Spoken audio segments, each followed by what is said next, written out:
welcome. Today I'm going to make for you all an orange sponge cake, and this has been a requested recipe. So for this I have 2 cups of flour, 1 cup of granulated white sugar, 3 eggs. Make sure all of your ingredients are at room temperature, half a cup of orange juice, and I really like to use orchard orange juice, so if you can get that, please use that. If not, use whatever you can. 6 ounces of butter at room temperature. You see how nice and soft my butter is? So the softer your butter is, the faster it's going to cream.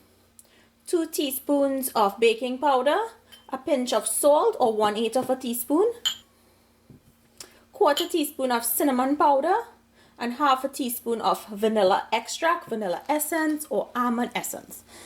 So for this recipe, it's an orange cake. If you want to make this a vanilla cake, just substitute the orange juice for milk and you can get a vanilla cake.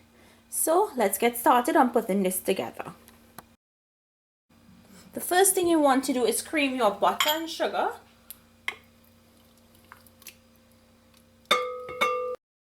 So I put in my butter, now I'm going to put in my sugar.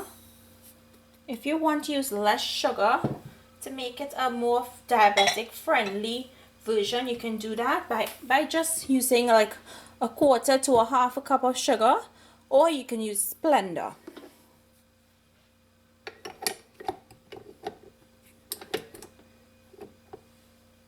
Now just put this to beat on low until it's nice and creamy and fluffy.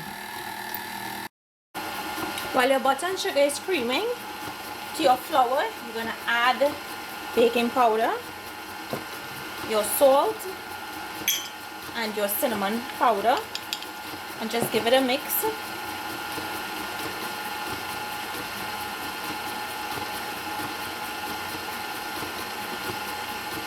Set it aside until you're ready to use it. When your butter and sugar has finished creaming, you can see how nice and creamy and fluffy mine is. You want to put up your oven to preheat at 325 degrees Fahrenheit.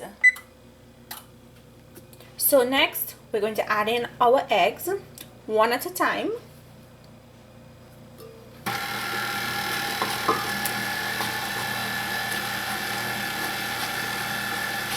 An egg mixture has come together, add in your vanilla essence or vanilla extract and just give it a quick mix. Now we're going to add the flour. I'm going to add half of the flour.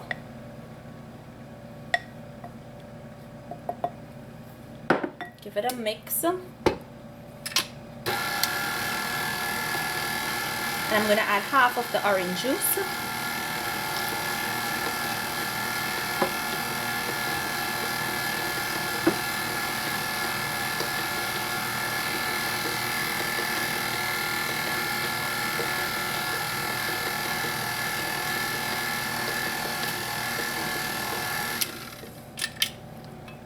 Add the other half of your flour.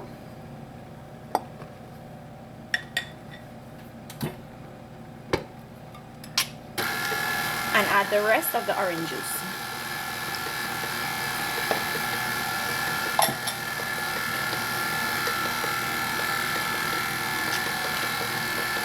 You don't want to overbeat this, so just make sure it's mixed in thoroughly.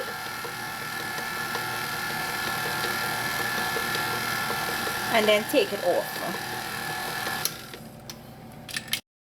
Okay, so your cake pan, you need to grease it and flour it because we don't want our cake to stick in our pan. So just grease it, add some flour, and just shake it to get the flour to go right around. And then you just go ahead and dust out any extra flour that remained in your cake pan. So you can see my cake pan is nice buttered and floured, and here I have my cake mixture. Now we're going to transfer it to our pan.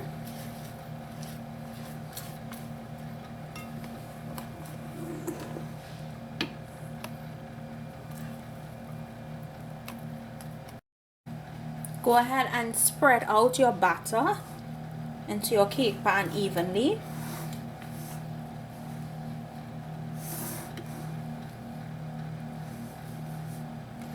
I'm using an 8-inch cake pan.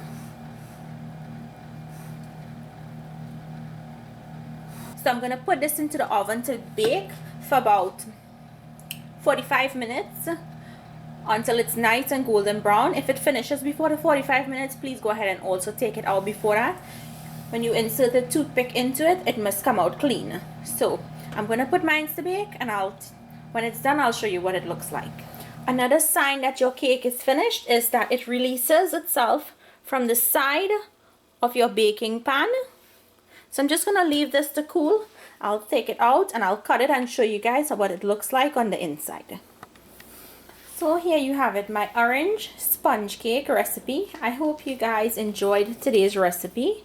I went ahead and cut it because I want you all to see how nice and fluffy it looks on the inside. It's really soft. If you want to give this some additional orange flavor, you take your orange juice and reduce it with about a 1/4 cup of sugar or less, maybe 2 tablespoons, depending on how sweet you want your orange juice. So just reduce it, and when it's a nice thick syrup, you poke some holes on the top of your orange sponge cake, and you just take a brush, or you can just drizzle it on your cake and allow the cake to absorb that orange juice, and it will be even better. So I hope you guys enjoyed today's recipe. Thank you all for watching. Thank you for subscribing. If you're new, please subscribe, and I'll see you all another day with another one of my recipes. Enjoy!